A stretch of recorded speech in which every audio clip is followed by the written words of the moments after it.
Hi, I'm Fabrice Harari. Welcome to WinDevCon 2007 Multitask and MultitaskRedraw course.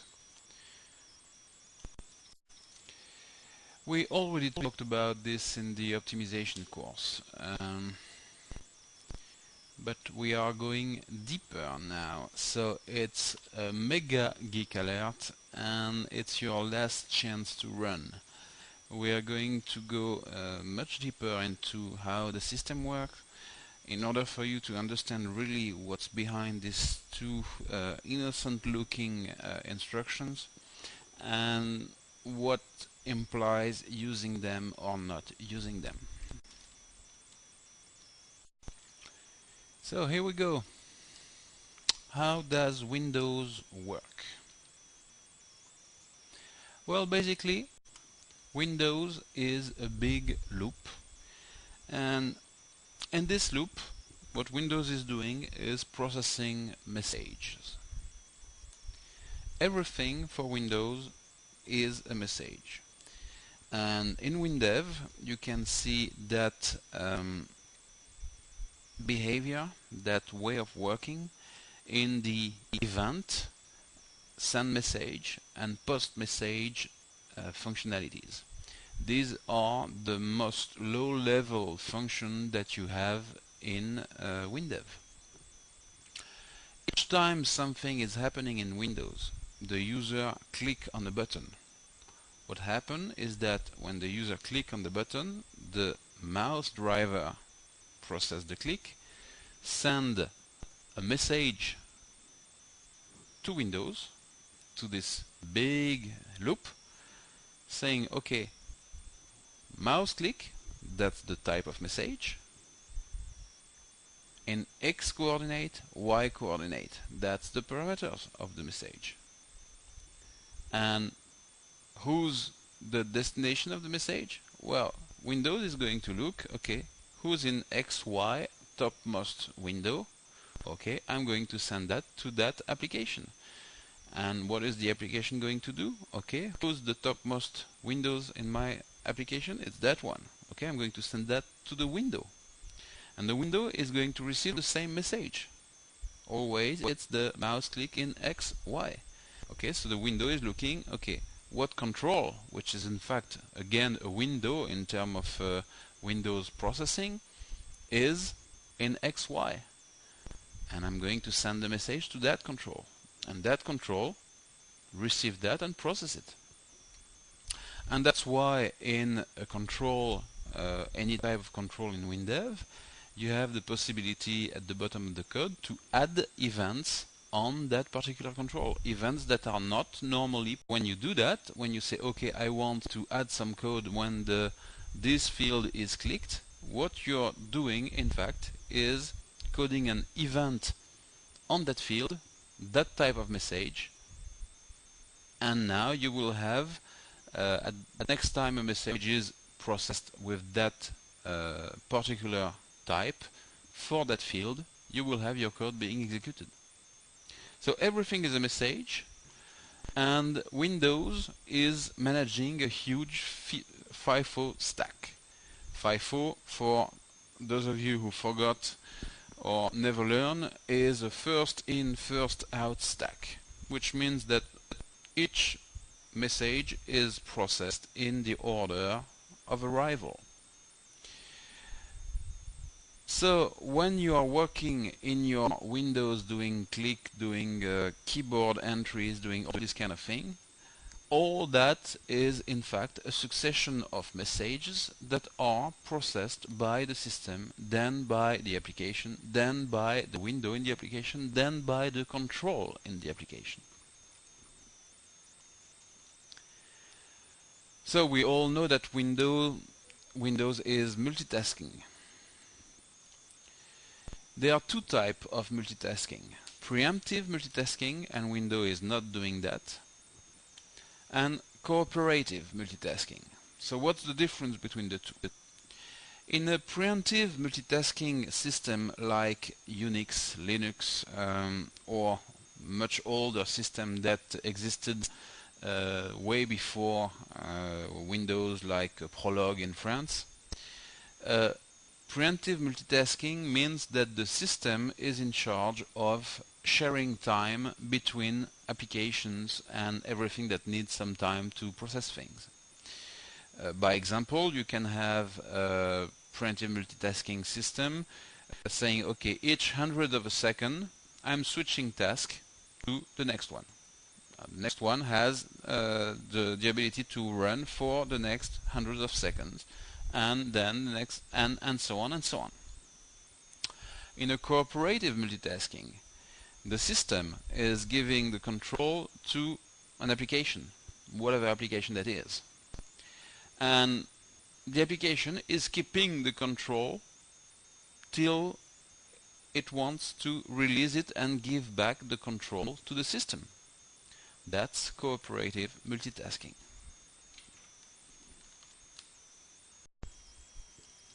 At that point, I'm sure that you're asking yourself, why do we need to know all that?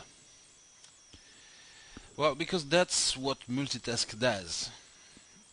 I'm sure you're convinced yet. So why do we care how multitask works and what it does exactly? Let me give you a few examples. So multitask gives the control back to Windows. It means that Windows can use the processor, process the message and all this kind of thing. So Windows will process messages that were waiting in the stack. By example, the message saying that a user pressed the escape key to interrupt the process you are currently running is in the stack, because of course the hardware doesn't wait for you to do anything. The hardware, when you press the key, just put the message in the stack, and that's it. It's a hardware interruption. But Windows cannot process it because the processor is fully used by your code. So the only way you have to let a user interrupt a code is by letting Windows process the message. So you need to do a multitask for that to happen. Now let's take another example. Let's say that Windows will also give control to other applications than yours. There are other applications on the computer running at the same time, and well, you have to get used to it. You're not alone on that machine.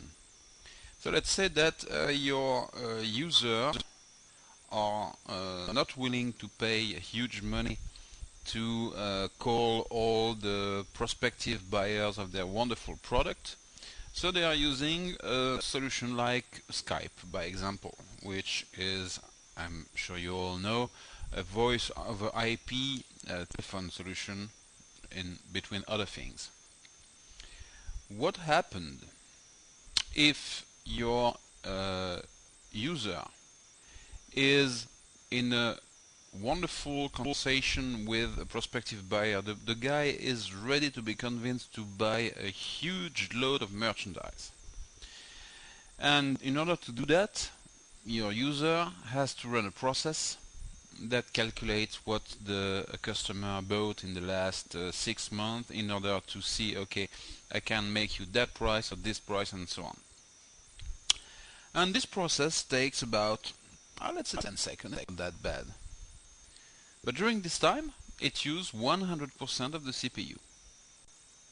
Well, in that case, I can tell you, you're going to get a dropped call in Skype. And, well, that's not really good when you're just at the moment where you're going to convince your customer to buy. So, can you really avoid the fact that you are not alone on the machine? No. Let's take another example. Here it was an outside application. But let's say that your user doesn't use Skype, but he has this wonderful telephone system. And he made you write a connection to that telephone system in order for automatically have on screen information about the customer who's calling. That's a functionality that more and more business wants to have, and they are asking you to build in your management system. So you build this wonderful management call management system in your application, but at the moment your user is calculating statistics and it's going to run for the next 10 minutes using 100% CPU. How is your incoming call management system going to react when it cannot run? Well, the call is going to go to somewhere else, to voicemail, to whatever. But your incoming call management system that the customer paid for is not going to work because you're not letting enough time to the machine to process it. So these are just a few examples of all the cases that can happen where you need to be able to not only give back the system the control, but also manage, by example, a priority level. Let's say that your statistic calculation, we are still in the case of the call management system. Okay, you added multitask in it in order to let the user do something else during this time. So let's say that it's not using more than 80% of the capability of your computer or your processor.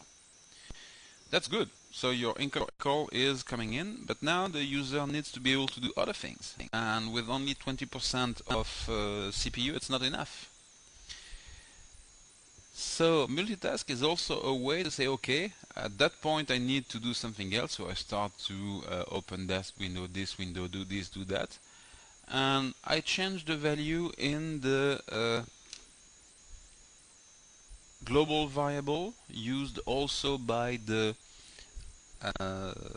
statistic calculation. Let's say, okay, now you don't have 80% of CPU available, just take 20%.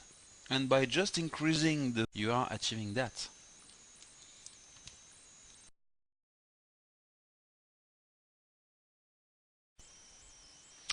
Okay, before I talk that Windows, in fact, is using one huge FIFO stack, I lied.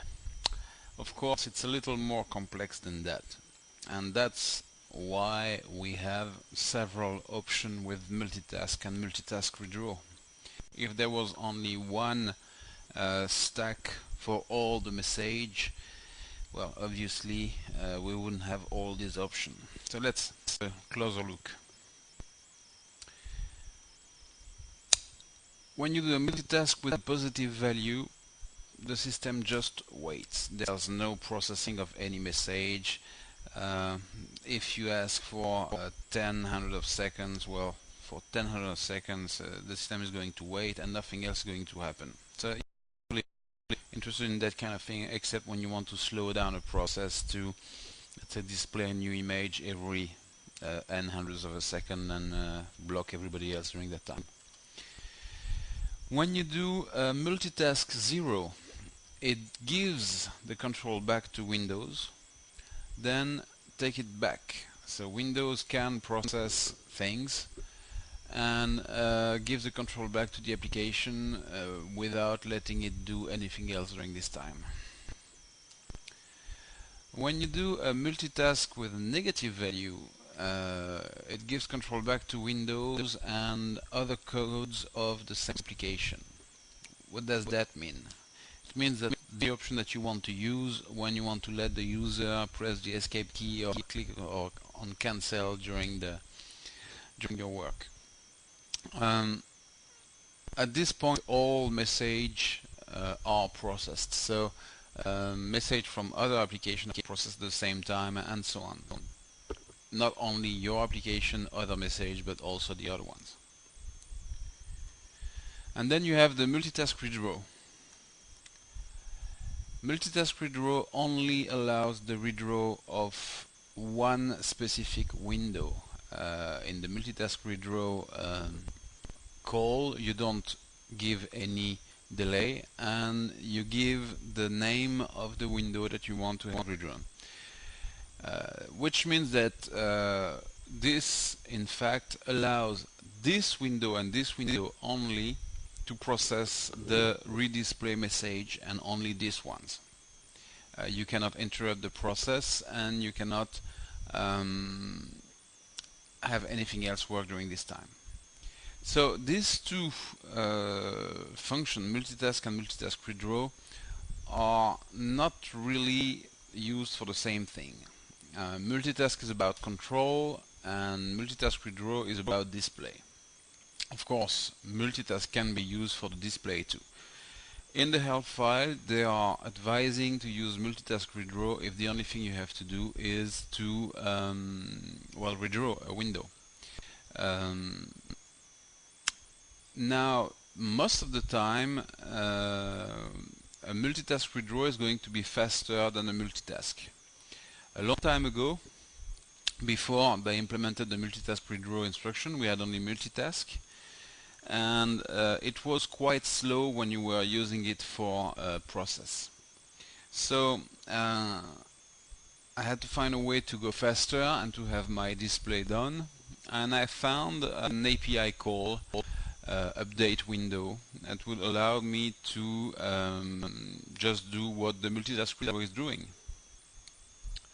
And this was at least 10 times faster than the multitask. Well, it's not true now. With the multitask_redraw and the multitask, if the only thing that the system has to do is the redraw of your window, then multitask and multitask_redraw are about the same speed. Your display is going to be done in the same time. Now, of course, if you use a multitask and not a multitask_redraw, you also allow other messages to be processed, either in other application or in yours. So it really depends on what you want to do and what you want to achieve. One good way of doing things in general, I found, is to use multitask_redraw to do the display regularly, every record, every 10 record, depending of the length and the speed of the process you are working on. And every n turn in the loop to also have a multitask with a -1, by example, inside the loop, in order to let the user cancel the loop if he wants to from time to time. So that would give something like you put a counter in your loop, and every 100 turn in the loop you do a multitask -1.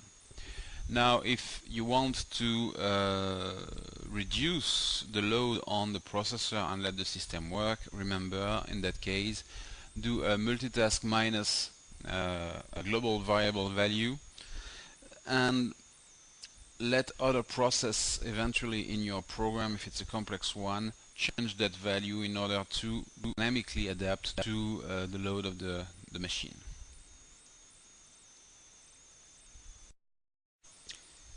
So, when do you need multitask and multitask_redraw? Well, obviously it's when you need something else to be able to do something. That's a very precise case. I'm sure you like that.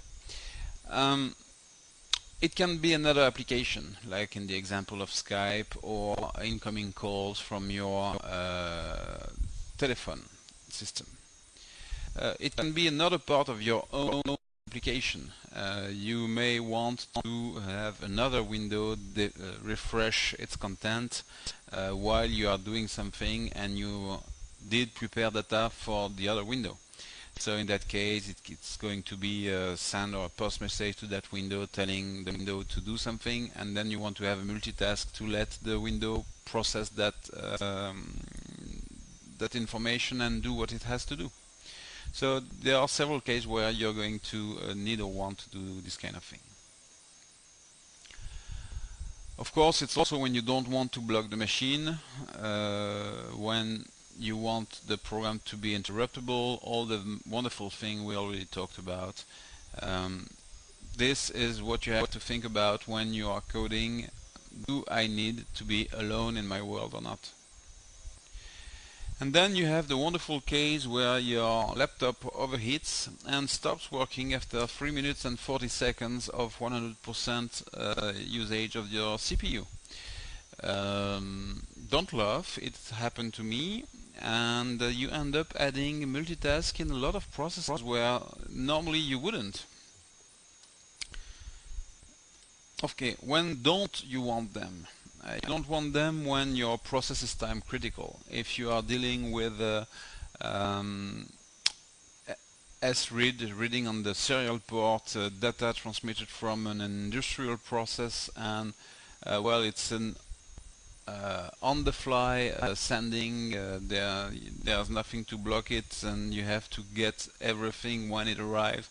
Well, obviously you don't want to spend your time processing other message or things like that. You just want to get your data. When your process shouldn't be interrupted, well, clearly you don't want to let the user interrupt all the processes that you are doing. Some of them shouldn't be interrupted because you cannot start them back, or you have to get a really backup from your file if this process is interrupted. So in this kind of case, you're not going to put a multitask -1. Perhaps a multitask perhaps not, but not a -1. So you have to know what your process has to do. Of course, there's also the case when you don't want any event or message to be processed. So that happens mainly when you are building a very complex UI. By example, something with history pane and 7 to 10 different windows open at the same time, and when you resize one of them, then you want the other one to be resized on the fly at the same time. And when they are resized, of course, this window are displaying data, so you need to sometimes access more data and read data from this, can go fetch more record from your query and all these wonderful things. So obviously in this kind of situation, you want to have as much control as you can on what is happening when. And you don't want events and message to be processed all the time. You want to be in a stable situation when you start to do this kind of thing. So obviously in this kind of situation, it's important not to put multitask everywhere, and to really control where you're putting them. Are you in a situation where, well, you should be doing a multitask? Do you have another process running at the same time that shouldn't accept that? But perhaps have multitask with activated only when some flags are set up to a safe situation, things like that. Hopefully it's not a situation that you're going to encounter often, so you should be time.